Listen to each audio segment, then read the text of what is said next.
Buenos días, mi nombre es David Ferrero Sánchez, soy alumno del máster en Logopedia Clínica en Daño Neurológico y esta es la presentación final de réplica de tesis para el TFM del Maestro Clínico Ontogénesis de una docencia integral elegido por la modalidad D de experiencia profesional para la Universidad ISEP. Vamos a iniciar esta réplica de tesis con una pequeña introducción en la que diremos que se va a proceder a dar las respuestas a los diferentes tipos de preguntas sobre el trabajo final de máster que ya se ha presentado en su debido momento y que han sido elaboradas por los sinodales destinadas para su evaluación particular. Es decir, que se va a intentar responder de la forma más escueta y justificada a los diferentes tipos de cuestiones, pero que hay que tener en cuenta que esta parte particular de réplica de TFM tiene una importante carga personal dentro de la justificación a los diferentes tipos de preguntas. Valga esta misma introducción para adelantar un agradecimiento a los sinodales responsables de la realización de las diferentes preguntas, puesto que marcan un interés en el propio trabajo desarrollado. Las preguntas que han sido realizadas y que se intentará dar respuesta en esta réplica son: una pregunta número 1. ¿Qué cambiarías de la legislación española que te permita crear la docencia integral que planteas? Una segunda pregunta: ¿qué limitaciones tiene el docente de audición y lenguaje para aplicar las técnicas clínicas? Y una tercera pregunta: ¿en qué debe estar formado el docente de audición y lenguaje para ser un docente clínico integral? Pues bien, vamos a empezar respondiendo a la primera pregunta. ¿Qué cambiarías de la legislación española que te permita crear la docencia integral que planteas? Más que cambiar, actualizaría de hecho. En el primer caso, ya se ha explicado cómo existe un gran desfase de las leyes vigentes. Algunas de estas leyes son muy antiguas y otras son mucho más actuales. Pero estas instrucciones, que en realidad no están compensadas por el paso de los años, son las que marcan las funciones del especialista de audición y lenguaje y exactamente para quién van a intervenir. Por lo tanto, ¿qué haría en primer lugar? Pues solicitaría una coherencia en las funciones desarrolladas por el profesional educativo y el alumnado para el que va destinada, para ofertar unos criterios más objetivos de intervención y una educación basado en casos más concretos, como el alumno de alta discapacidad y plurideficiencia, incorporando una propuesta clara de docencia en educación especial. Como segundo lugar, solicitaría la creación de instrucciones que den respuesta a las auténticas necesidades en relación a los centros de intervención. No es lo mismo intervenir en un centro ordinario que en un centro de educación especial y, sin embargo, las funciones son las mismas para tanto los profesionales de audición y lenguaje que intervienen en uno como en otro. El trabajo no se desarrolla de la misma manera y el alumnado que se encuentra adscrito a los centros especiales no solo tienen alteraciones y problemas de salud, sino una grave e importante alteración conductual. Es por tanto que se solicitaría también a la Administración que se debe de comprender esta diferencia en el trabajo y que se debe apoyar y proteger al profesorado a través de una serie de actuaciones que se consideran más regladas para que no se queden este tipo de normativas en un limbo legal y así apoyar ante las posibilidades actuaciones legales que pueden surgir sin duda alguna en este tipo de centros, como hemos comentado antes, alteraciones conductuales o problemas muy graves de salud en este alumnado que pueden llegar a volcar algún tipo de problema legal en el profesorado que interviene con este alumnado y la legislación debería de apoyar esto y proteger a su alumnado. En tercer lugar, dentro del cambio de la legislación española, lo que ya sería una mejora en la propia formación permanente del profesorado, con una oferta educativa que sea realmente basada en necesidades reales de intervención y una educación para alumnado de alta discapacidad y plurideficiencia.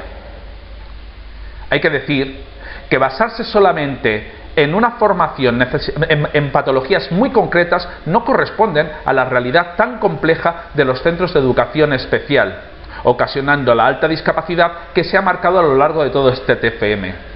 Hay que tener en cuenta, pues, que el alumnado de educación especial posee unas características tan personales que no pueden ser comparados con compañeros de similar naturaleza y que requieren una formación muy específica para ese alumnado. La formación, como se comenta, debe de ser específica y debe incluir a todo el profesorado, no solamente al profesorado docente, sino a todo el personal que puede intervenir en un centro de educación especial, como el personal médico o el personal de fisioterapia o los monitores técnicos, para poder así crear lo que sería una educación mucho más multidisciplinar, juntando los dos conceptos, tanto docentes como clínicos, en los que se está basando todo el presente TFM. Dicho esto, vamos a pasar a la pregunta número 2 sobre qué tipo de limitaciones tiene el docente en audición y lenguaje para aplicar las técnicas clínicas. Pues, tras hacer un análisis de esto, podría decir que directamente una gran limitación es que el profesorado, por definición, no se encuentra formado en los propios conocimientos de las técnicas clínicas. La formación inicial del docente no incluye una buena formación clínica. Y las técnicas aplicadas pueden ser de manera incorrectas o incompletas, puesto que la formación no ha sido buena desde el principio. Hay docentes que se aventuran a esta aplicación de determinadas habilidades clínicas sin la formación adecuada, puede cometer graves errores en la consecución de los objetivos planteados y poder causar mucho más daño que beneficio en la intervención del propio alumno. Como segunda limitación que podemos valorar, es la dificultad que existe en incorporar los propios objetivos clínicos dentro de un proyecto educativo aprobado por un consejo escolar y por una inspección educativa. Se trata de algo difícil, puesto que convencer a toda una comunidad educativa de incorporar una serie de técnicas clínicas con el desconocimiento que esto supone para este tipo de comunidad no es de fácil asimilación.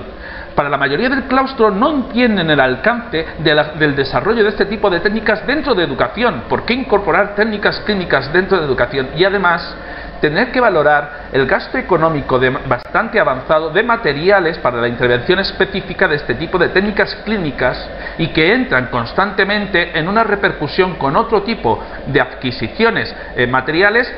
unas frente a otras, en el caso de que se aprueben las técnicas clínicas, puesto que el dinero es limitado dentro del sistema educativo.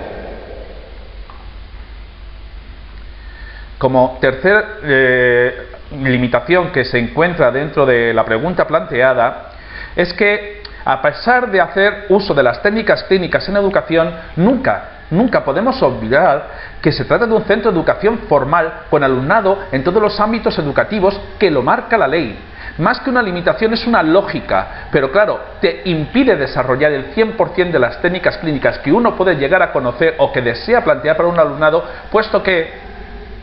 existe una filosofía de trabajo en la que hay que basarse y en una currícula a desarrollar.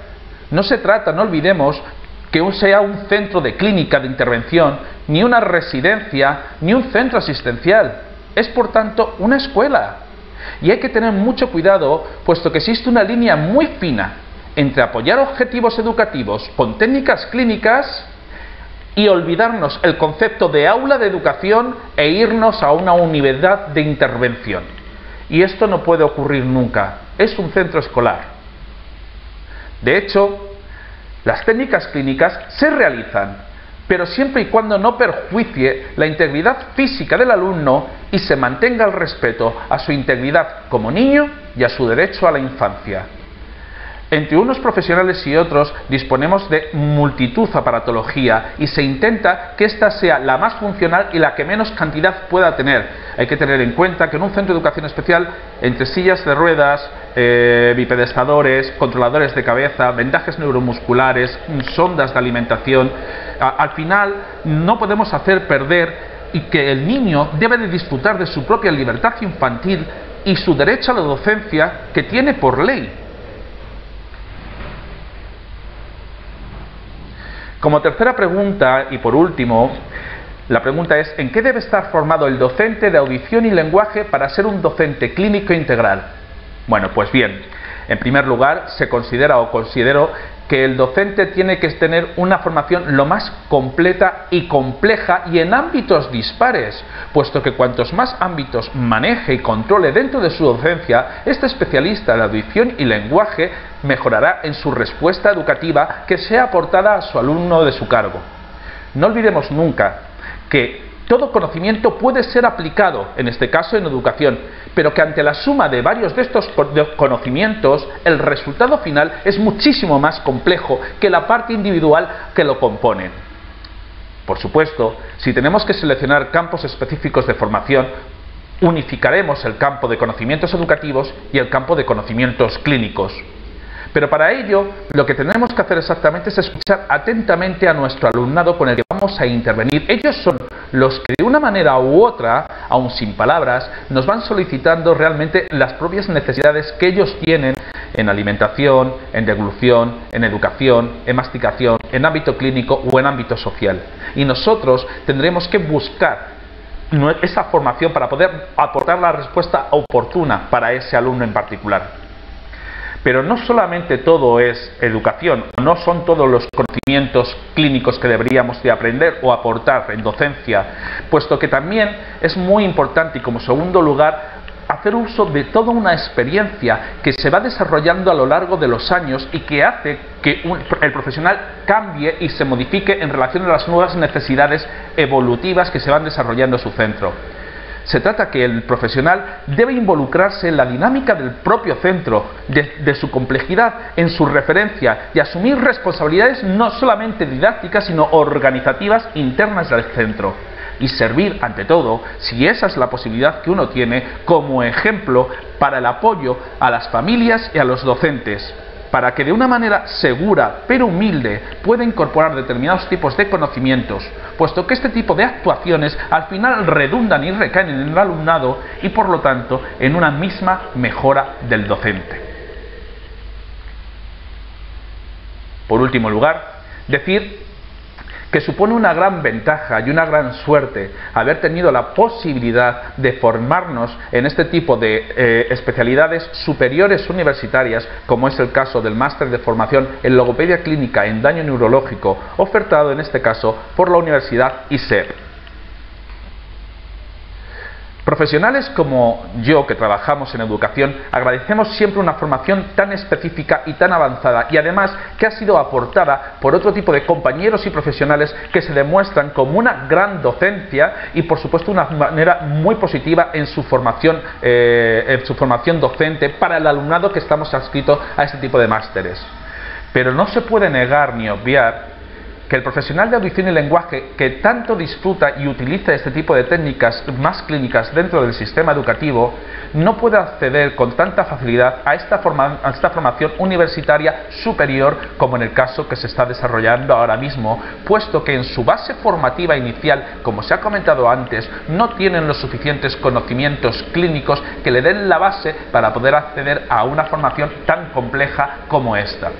Y se queda relegada estos conocimientos, a pesar de haber sido demostrados toda su eficacia dentro de la educación especial, a otro tipo de profesionales que no son educativos, pero que nosotros podríamos hacerle mucho uso. Bien es cierto que particularmente en este caso, yo mismo, en mi caso particular, he podido disfrutar de una formación específica como el máster clínica en logopedia, puesto que poseo dentro de mis múltiples títulos a lo largo de toda mi vida estudiantil de una formación muy básica y muy buena en campo clínico, particularmente en campo sanitario. Esto me ha abierto la puerta a la formación específica que ahora acaba con esta disertación y que son de vital importancia poderlo incorporar a otro tipo de figuras educativas, como en el caso del especialista de audición y lenguaje. Pero el resto de compañeros de audición y lenguaje les cuesta entender que existe este tipo de formación o que pueden acceder a ella basándose en otro tipo de campos o técnicas clínicas. Al final se llega a separar bastante las figuras que existen entre la logopedia clínica y la especialista de audición y lenguaje, cuando en realidad lo que nos interesa es la unificación, como se está diciendo a lo largo de todo este máster, para la creación de una figura mucho más completa, compleja y evolucionada, que sería el maestro clínico, una docencia completamente integral, unificando realmente las necesidades que un alumno de alta discapacidad y plurideficiencia necesitase, aportada por un profesional educativo a través de técnicas clínicas incluidas en educación.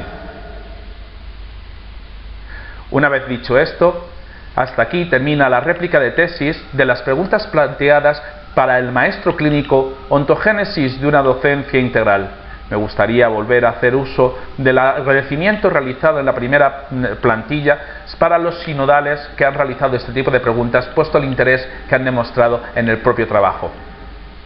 Deseando que haya sido de su agrado y esperando que se hayan aclarado las dudas planteadas, hasta el momento, David Ferrero Sánchez, para Universidad ISEP, muchas gracias.